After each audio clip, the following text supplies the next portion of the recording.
Welcome back, my friends. Today we are going to do a reading practice test. Now this test here is really going to prepare you for the HiSET reading test or the reading portion of the GED language arts test. Okay, you have to watch the writing video for the grammar part. Okay, so before we get started, this video here is sort of broken into two parts. The first part is going to be paragraphs of fiction and nonfiction works along with some questions, and then the second half is going to be poetry because a lot of people have indicated that they need a little extra help on poetry. In many of my other videos, you may remember that I go over the SQ3R reading technique where we survey, question, read, recite, review. Okay, that technique is so critical, so important for you to really become engaged as a reader. But in this video here today, I'm actually not going to be following that technique. So if you do want to pass the test and do it efficiently, definitely make sure that you know how to do that technique since I'm not providing an example of that here. And as always, if you are serious about this and you really want to pass that test, make sure that you watch this entire video so that it really helps prepare you as much as you want it to. Welcome to Purely Persistent. I'm Michelle. If you are returning, I am so thankful that you are here. And if you are brand new, welcome. Welcome to our HiSET GED journey. We're just going to have a grand old time here together. Do make sure that you share this video with anyone else that you know that is working on their HiSET or GED. Several folks have asked me if I would provide the slides for the practice test that I'm doing. So in the link in the description box down below, you will be able to access these slides. Now, I have them so that you can download for free, or if you'd like to support my channel, if I am helping you out, help me out too so I can continue this mission and just pitch in a couple bucks. I definitely appreciate it. Now, on with the test. The first several questions that we'll be answering come from the HiSET Free Practice Test 2. So I like to read the first part, the bolded part, so I really have an idea of what's going on. So it says, writer Richard Nelson lived for many years among Native peoples in Alaska. In the passage below, he describes an encounter with a male bald eagle. Bald eagle feathers are regarded with special reverence by many Native Americans, who are among the few people allowed by law to possess them. Oh, goodness, I'm having a tough time reading. So then you just want to read a little bit of each of the paragraphs. So I always like to read maybe just like the first half a line of each paragraph so I have a general idea of what's going on. So a bald eagle in dark, youthful plumage sails down. There's nothing to lose now. A gray skeleton tree leans beneath his perch. I inch slowly. 2 loose downy feathers hang. The bird cranes his head down to watch me. I take a few more steps until I stand directly beneath him. Okay, so we have a general idea of what's going on. So we start with survey. Then I would normally take a look at the questions, but I'm not going to do that here. I'm actually just going to go right into reading. So I'm going to read the actual article, but I already read the bolded part, so I'm just going to go straight to the article. A bald eagle in dark, youthful plumage sails down to a fish carcass on the beach just ahead. He seems careless or unafraid, quite different from the timid, sharp-eyed elders. So I drop my pack and try to sneak in for a closer look. Using a driftwood pile as a screen, I stalk within 50 feet of the bird, but he spots me peering out between the logs. He flaps out over the water, turns for another look, and then lands 40 feet up in a beachside spruce. There's nothing to lose now. I walk very slowly toward the eagle, looking away and acting uninterested. He seems content to watch me, or perhaps doesn't care now that he's beyond my reach. Foolish bird. Nearly all dead or wounded eagles found in this part of the world have bullets in them. Finally, I stand almost beneath him, gazing up at the eagle as he looks back down at me. A gray skeleton of a tree leans beneath his perch. making a ramp I can climb to get closer. His eyes fix on me as I ease to the leaning trunk's base, but he holds fast to the branch. I've never been this close to a wild, free eagle. So as I'm reading this, try to picture it in your head. If you can create an image in your head of what is going on, kind of like a movie, it will really help you better comprehend what it is that's going on in the story. I inch slowly up the bare trunk, twist myself around the stubs of broken limbs until I'm 20 feet from the bird and can't come closer. Nothing is left except to be here. Two intense, predatory animals given to the great suddenness. Perhaps neither of us will ever be so near another of our respective kinds again. I don't need to believe that we communicate anything more than a shared interest and regard as we blink across the distances that separate our minds. Two loose, downy feathers hang incongruously from his breast, out-of-place feathers that quiver in the gentle current of air. The bird cranes his head down to watch me, so the plumage on his neck fluffs out. His head is narrow, pinched, tightly feathered. His eyes are silver gold astringent and stare forward along the curved scythe of his beak. Burned into each eye is a constricted black pupil, like the tightly strung arrow of a crossbow aimed straight toward me. What does the eagle see when he looks at me? This bird who can spot a herring's flash in the water a quarter mile away? I suppose every stub of whisker on my face, every mole and freckle, every eyelash, and the pink flesh on the edge of my eyelid, the red network of vessels on the white of my eye, the radiating colors of my iris, his own reflection on my pupil, or beneath the reflection, his inverted image on my retina. I see only the eagle's eye, but I wonder if he sees down inside mine, or inside me perhaps. I take a few more steps until I stand directly beneath him, where for the first time he can't see me. This is too much. He leans forward, opens his wings, and leaps out over my head, still staring down. He strains heavily, like a swimmer stroking up for air. One of the loose feathers shakes free and floats down toward the thicket. I've always told a young friend, Ethan, that a falling eagle's feather caught before it reaches the ground might have a special power. I wish I could run and catch this one, but the bird has shared power enough already. All right, so hopefully you envisioned that story and really comprehended it well, since it was like a movie in your brain, hopefully. Okay, our first question here. What prompts the narrator to call the young eagle a foolish bird in line 8? So usually you can see where it says line 8, but in this case we can't. But right here, so it says foolish bird.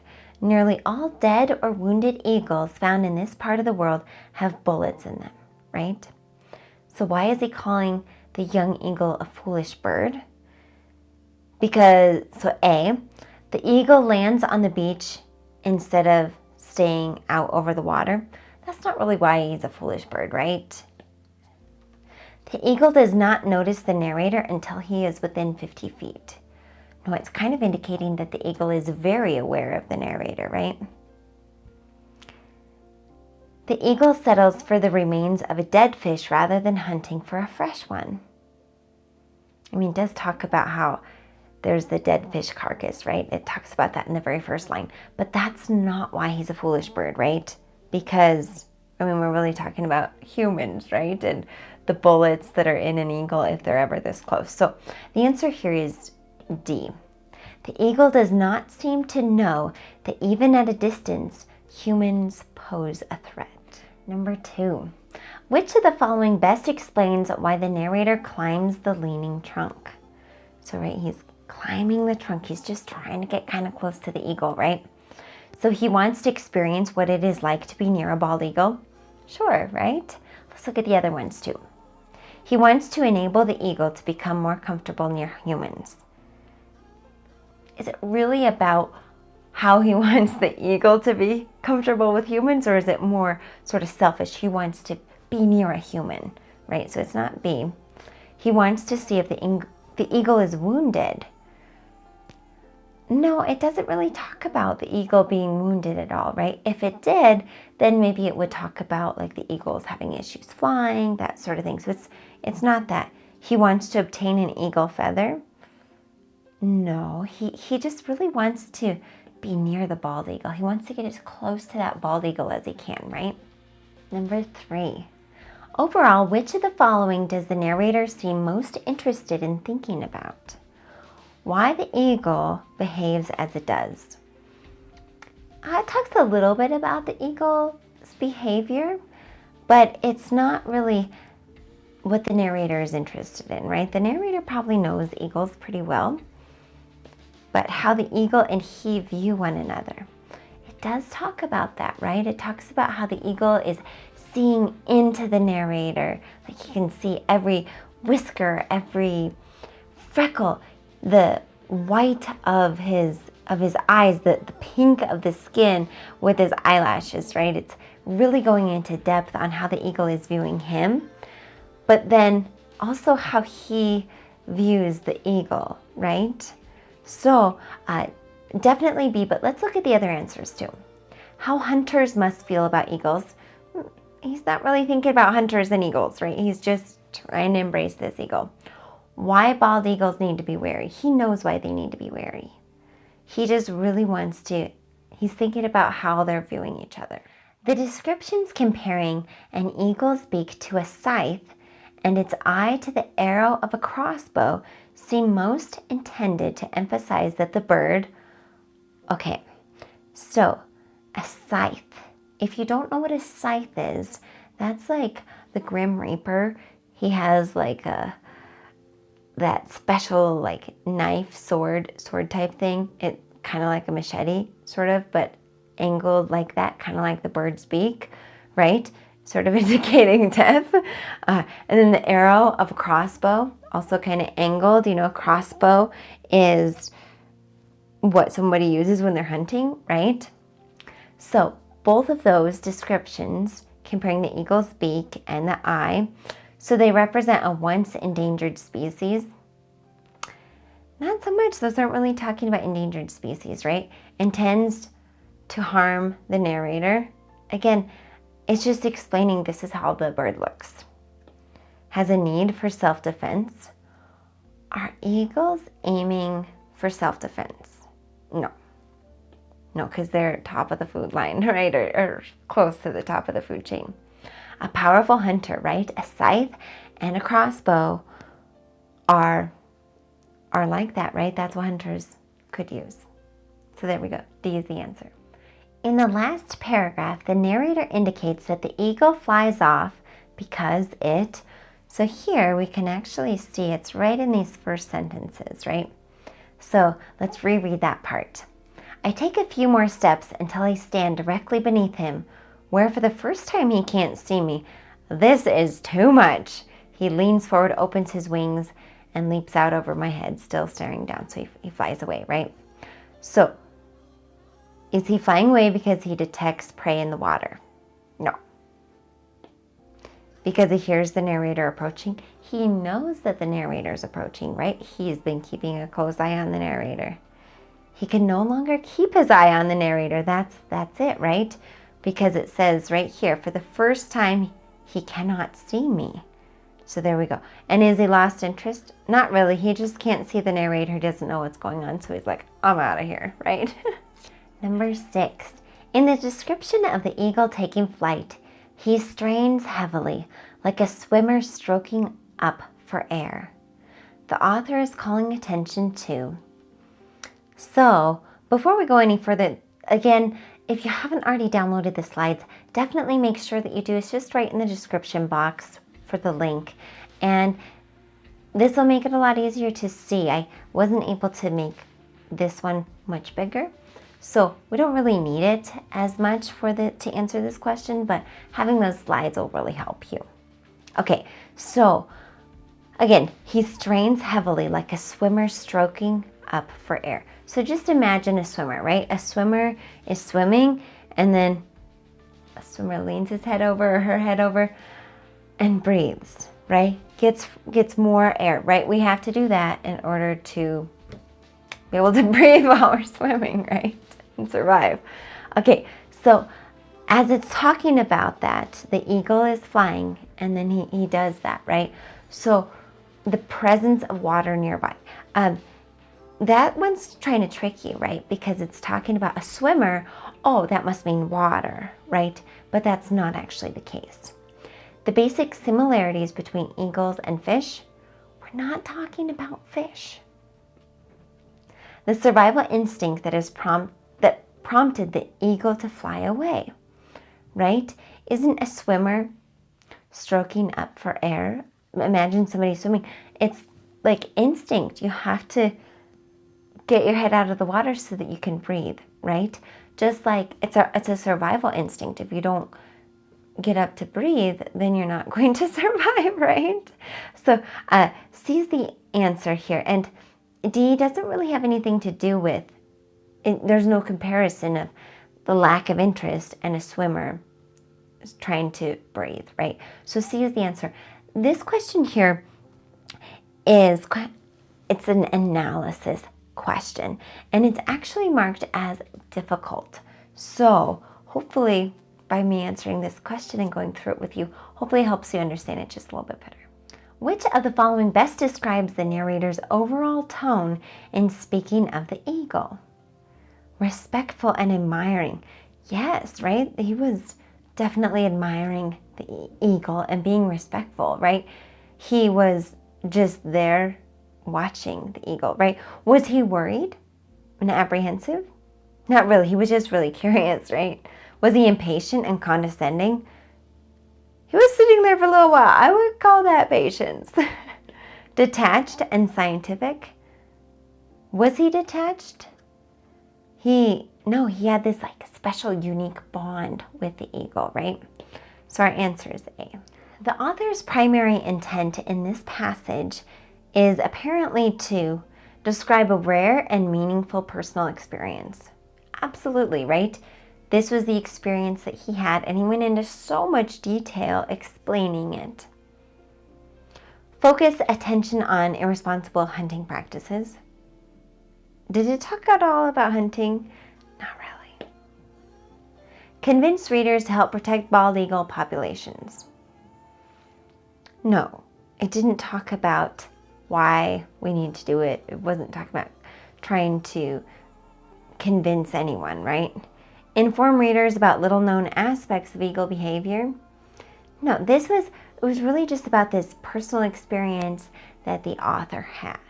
I've said this in past videos, but you definitely want to make sure that you're drinking lots of water, especially the day before you take your test, so that your brain is fully hydrated and you can reach the outer portions of your brain that is going to help you do better on the test. So definitely make sure to drink up. So here's another little practice passage for us. So we'll start with surveying, and then we'll jump into those questions. Long after frame houses were available to them, many of the Arapaho, an American Indian group of the Southwest, preferred the advantage of the teepee, which suited a lifestyle that valued mobility. The passage below is excerpted from an account of Arapaho life in Oklahoma in the late 1800s. So again, I'm going to read just the first half a line. Women of the family built the lodge. An Arapaho woman in putting up a teepee.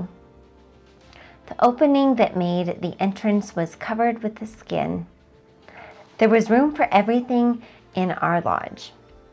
Okay, so at this point I would normally go right in and just take a quick survey of the questions, and you want this whole process of surveying, just sort of seeing what's going on and answering the questions to take maybe 30, 45 seconds because it is a time test. But then you have a little bit more purpose and an idea when you're reading. But let's get to the article and actually read it. The woman of the family built the lodge, and when we went to a new location, she was the one that moved it. Rising or striking a teepee was not such heavy work as people who have never seen it done suppose it would be, but it was work that needed training and skill. It was women's work, as it always had been, and they took great pride in it. The important thing, besides the know-how, was the lodge poles. These must be long and straight and slender, and for a good family lodge, there must be from 16 to 20 of them. They must be a wood like cedar that would not rot when exposed to rain and snow.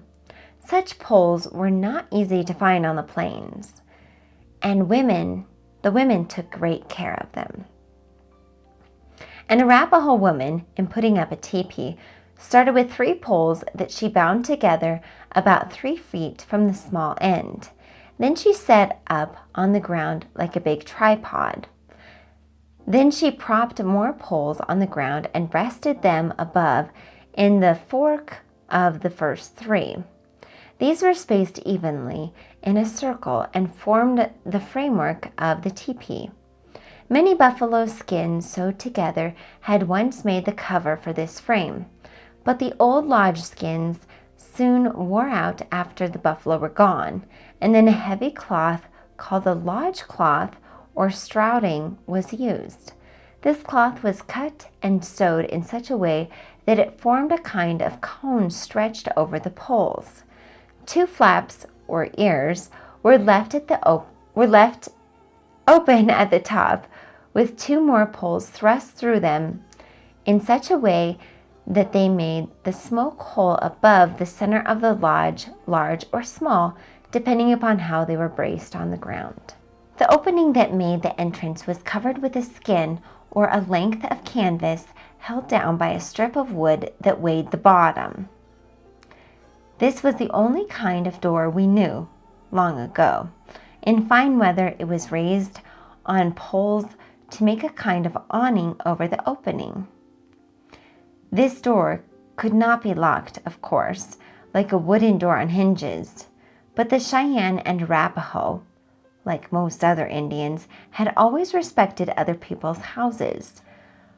When they were away from the teepee for any length of time, they placed a stick across the entrance to say they were not at home. Our sense of honor protected our property. There was room for everything in our lodge, and to us it never seemed crowded.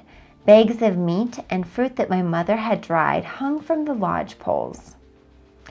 And around the outer circle of the room, in the space where the beds were, and underneath them, folded robes and clothing, our toys and our mother's tools and materials for handiwork were kept. Except in bad weather, most of our work and play went on outside our teepee. When we came inside, it seemed dim and cool in summer and rosy and warm in winter. A kettle of food was usually on the fire, ready for us and any visitors who might come in. According to the narrator, the most important factor in setting up a teepee was, and you can see here, it's right here in this first paragraph. So it says the important thing besides the know-how was the lodge poles, right? So it really goes into detail on the lodge poles, the length, what it's made of, where to find it, or I guess where not to find it, that sort of thing, right? So we know here the answer is A, but let's look at the other ones as well. So A, using lodge poles the right length and quality. B, stretching the large cloth tightly over the poles. C, making the smoke hole the right size. Or D, fastening the lodge cloth securely. So definitely A. This was a bit of an easier question, but a lot of times the most important thing is mentioned first, right? And in this case, it definitely was. 10. Which of the following personal qualities does the narrator view as the most essential for someone who is putting up a teepee? Imagination and creativity. Do you need imagination when setting up a teepee? Do you need to be creative? No, you need to do what you're supposed to do, right? Speed and accuracy. It doesn't really talk about speed, right? It doesn't say you need to put it up quickly. It just really talks about, there we go, C, knowledge and expertise. You've got to know how to put it up and be an expert at putting it up, right? This is where we're going to live. We want to make sure that those ladies know what they're doing. D, size and strength. No, it doesn't really talk about that. Mostly C, that knowledge and expertise. 11. In setting up a teepee, which of the following tasks was done before the other 3? Okay, so standing up the 3 poles, tying 3 poles together, resting poles against the others, or positioning the poles that controlled the smoke hole flaps. So in this one here, you have to go into it, and it's right here. So it says, an Arapaho woman, in putting up a teepee, started with 3 poles that she bound together about 3 feet from the small end, right? So bound together, you need to know what that means, tie, right? So B is the answer, and the other ones are the subsequent tasks that she did. Number 12. The passage suggests that cloth replaced buffalo skins as teepee covers because cloth was cheaper. They weren't buying the buffalo skins, right? They were hunting the buffalo skins, so it wasn't really a matter of cost. Cloth was sturdier and lasted longer. That wasn't really the reason either, right? Buffalo skins were harder to handle. Well, it sounded like the cloth, you could wrap around it a little bit better. But D says buffalo had become scarce. Yeah, that's what it talked about, right? That's what it talked about, how the buffalo were becoming more scarce in the Great Plains where they had the teepees, right? Number 13, a stick placed across the entrance of a teepee served as, do you remember we read that? So right here is where it says, when they were away from the teepee for any length of time, they placed a stick across the entrance to say they were not at home. So there's our answer, right? It was a sign that the inhabitants were out. So a lot of times you can, if you have an idea of what the questions are, like in this case, if we would have read the question before we actually read the article, we would have known, oh, that's one of the questions, right? And we would have been able to answer it very easily. But luckily, we were able to find it fairly quickly. 14. Basic information about erecting a teepee is provided primarily in which paragraph? Okay, so you've got to know what this word here means, right? Erecting, so that means putting up, right? So which paragraph talks about how to put up a teepee? Definitely this second paragraph here, right? It talks about the poles, or I guess the poles are a little bit in the first one. It tells you how to put the poles together, what to do, that sort of thing. That one teaches us how to put up the teepee. Are you ready to do this? Ready to put up a teepee? I think I might need a little more practice. The narrator's pride in Arapaho culture is most evident in telling about the fact that they did not need doors locked. It did talk about that, right? It talked about how there was a sense of pride. They just put the stick in front, and that means that they're home and people respected that, right? It sounds like he's really proud of that. Their skill in hunting the buffalo. Did it talk about that at all? No, it talked about how the buffalo were becoming more scarce, right? The switch from buffalo skins to lodge cloth. Do you think he takes a lot of pride in that? Not so much. The strength required to put up a teepee, he's not really showing that either, right? So the answer here is definitely A. We don't have to lock our doors. We just put a stick across our door. What is the main idea the narrator conveys in the last paragraph? I don't have this paragraph showing, but in this paragraph, it really talks about what the inside of the teepee is like, right? It talks about how dried fruit and meats are being hung, how there are the beds with the robes and the clothes, and also how people don't really spend much time in the teepee. Most of their work and their play is done outside, and then the teepee is nice and cool in the summer and warm and toasty in the winter, right? So that's really what it is talking about. So that being said, A, the teepee served mainly as a temporary shelter. It doesn't really talk about how it's like a temporary, right? It talks about the purpose of it. The Arapaho were always prepared to welcome guests. It did mention welcoming guests, but that was just a supporting detail of the paragraph. That wasn't the main idea. Bad weather could make life in a teepee seem crowded and chaotic. It talked about how they always felt like there was room, right? Not that it was crowded and chaotic. So the teepee was a convenient, comfortable, and inviting dwelling. Yeah, right? They're comfortable in that teepee, right? The main intent of the passage seems to be, so why did they write this, right? So to demonstrate how easy it was to transport teepees. Didn't really talk a whole lot about the transportation, right? B, to show that putting up a teepee is easier than most people think. We'll have the one paragraph about putting up a teepee, but the whole passage wasn't really about that, right? To describe how teepees were constructed and used. There we go. How they were built and how they were used. That was really what it focused on, right? Or D, to illustrate how Arapaho men and women shared the family workload. It didn't really talk about the workload of men, right? It really focused on women. So the answer is D. So now we're moving on to our poetry section. And poetry can be a little bit tricky.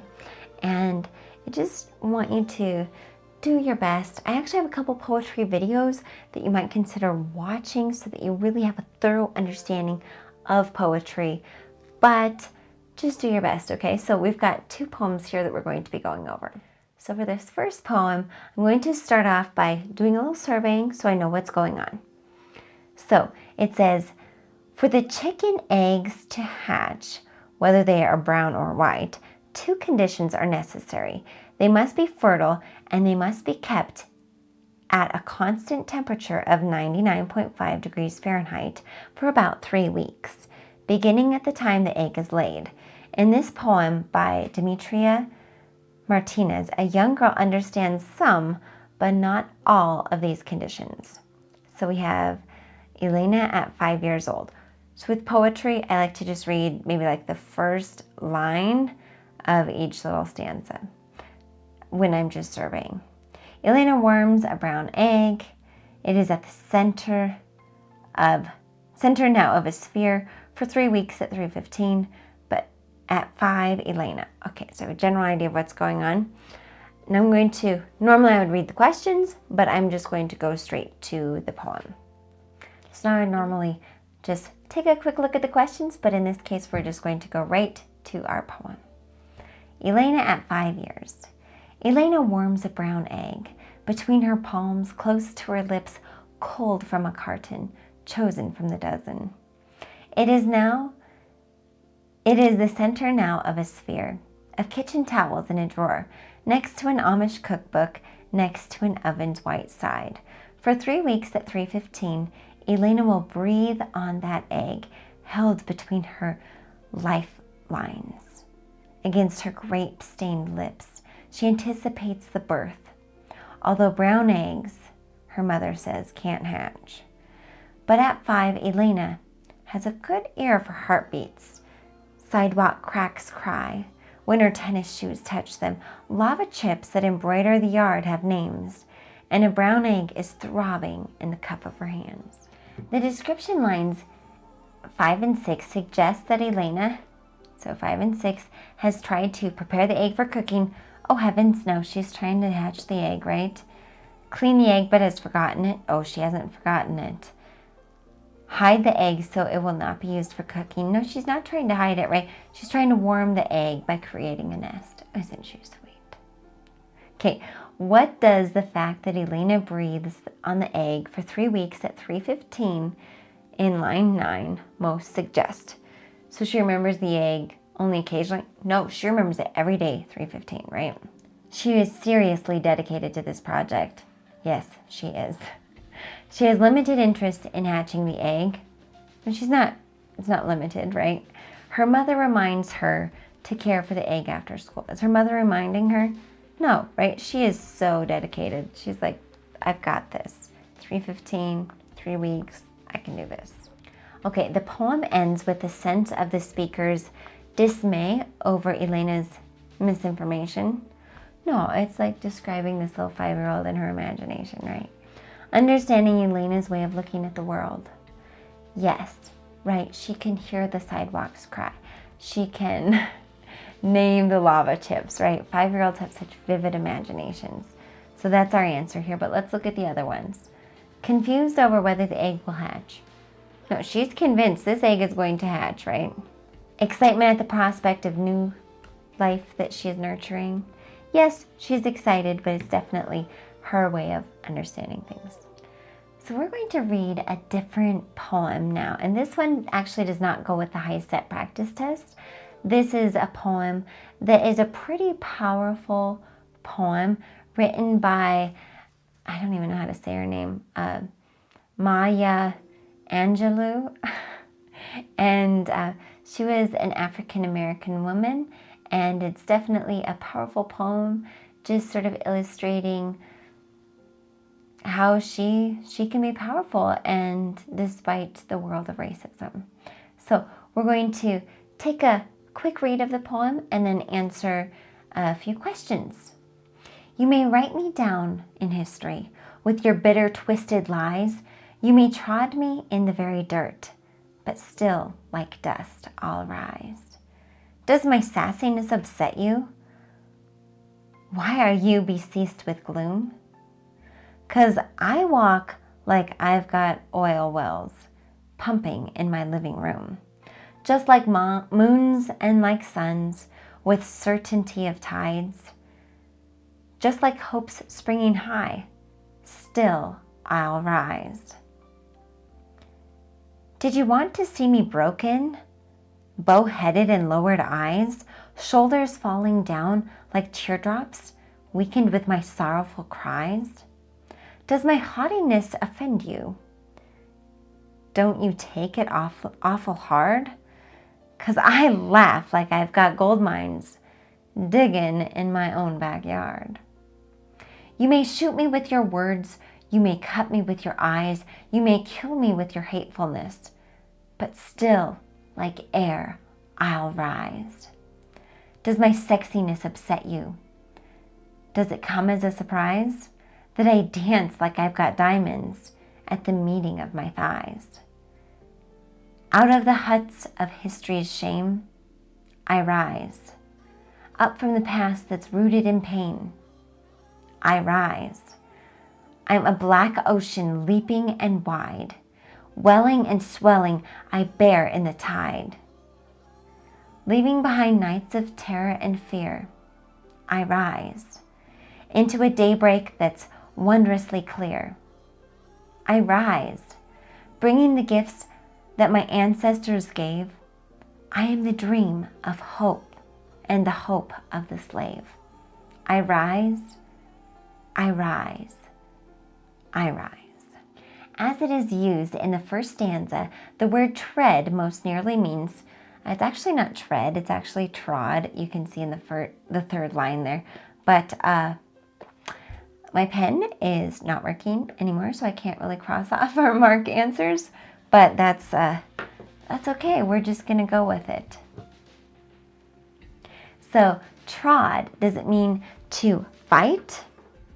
So let's look at it. You may trod me in the very dirt, right?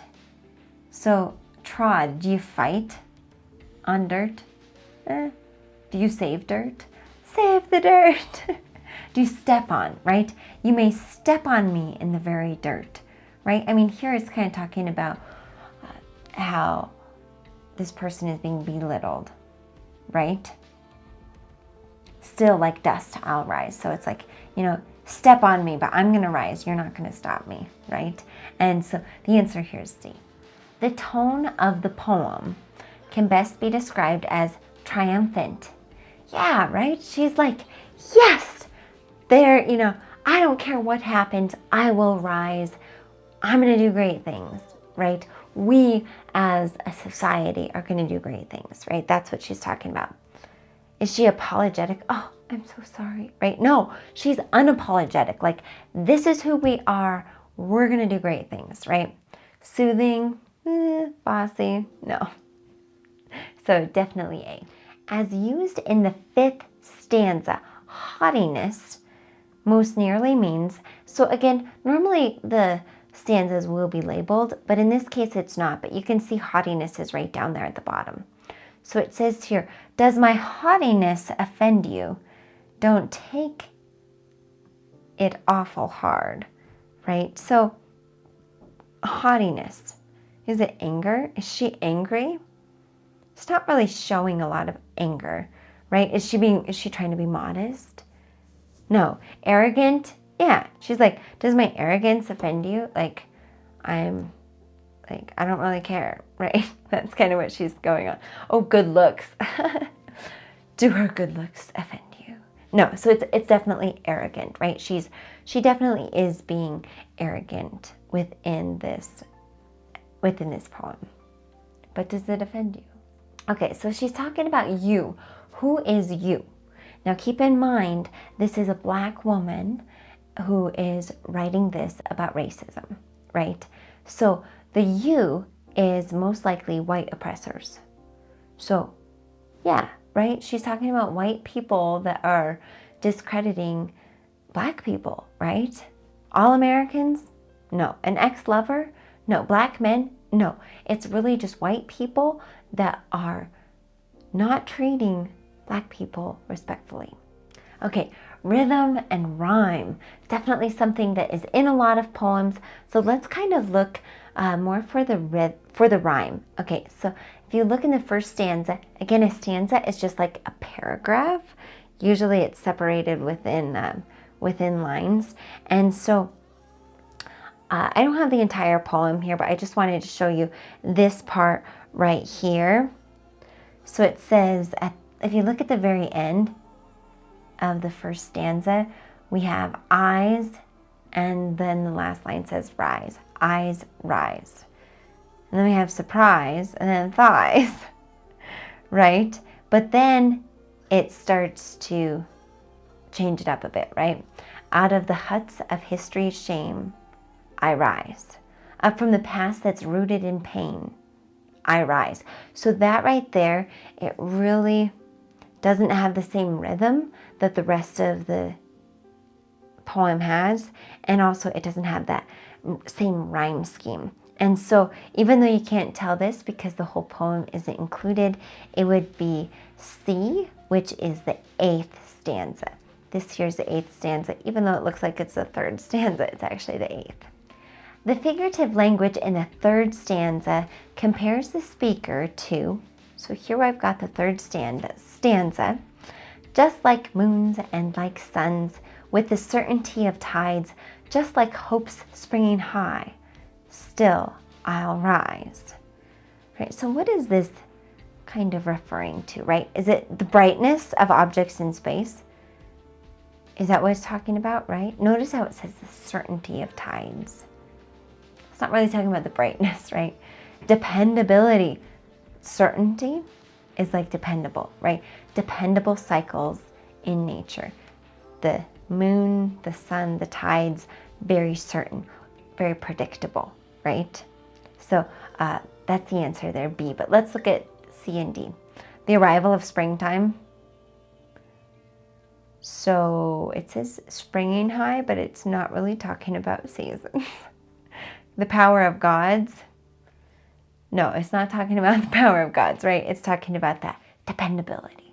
Okay, so the tone in the 4th stanza can be described as, so let's take a look at it. Did you want to see me broken? Bowed head and lowered eyes, shoulders falling down like teardrops, weakened by my sorrowful cries? So is it disappointed? Not so much because it's saying, did you want me to feel like this? Right? Remember, she's arrogant, right? This poem has arrogance in it. Concerned? Not really. Defensive?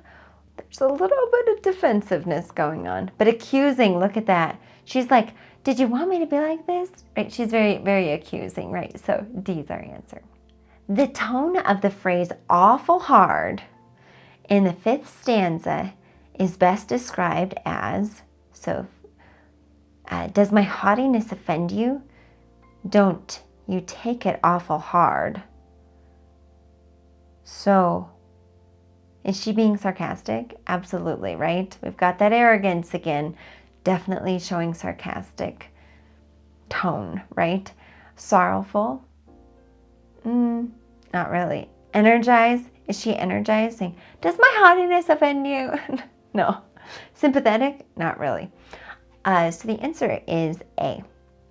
I know this is a reading test, but let me throw in some grammar. Awful hard is actually grammatically incorrect. It should be awfully hard. So awful is an adverb in this case, and so it has to end in ly. Awfully hard. So, reading and grammar, hand in hand, reading and writing. So I had to chime that in.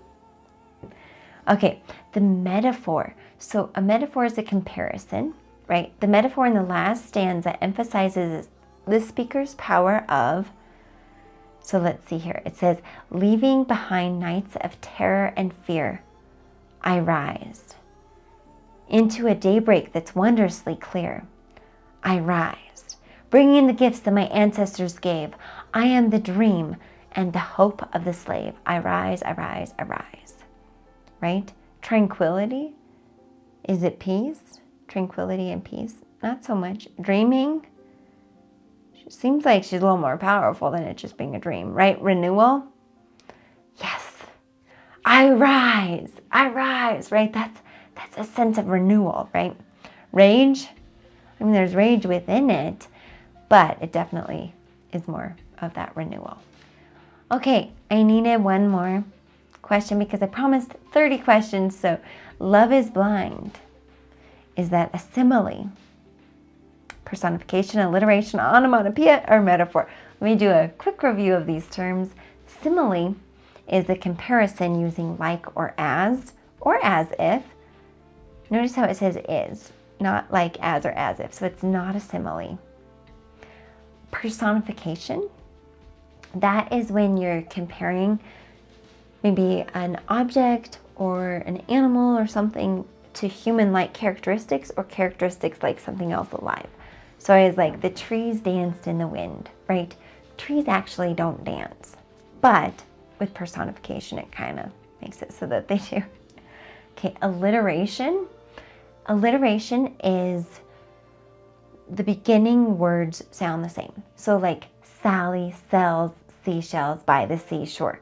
Peter Piper picked a peck of pickled peppers, right? It has that beginning sound, and that's alliteration. Onomatopoeia would be words like roar, click, hiccup, right? Words that actually sound like they are. So the name of the word is how it sounds. And metaphor is a comparison, just like simile, except it does not use like, as, or as if. So love is blind is a metaphor.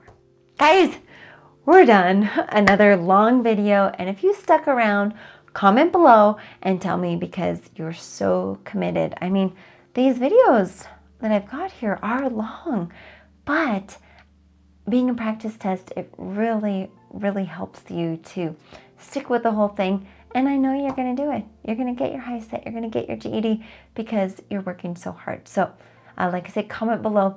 And guys, thank you so much for this difference that you're making in your life. I believe in you. I really do. Make sure that you believe in yourself too. And follow the reading techniques that I've taught you because you can do this. You're going to do great. So I'll catch you in the next video. Peace, friends.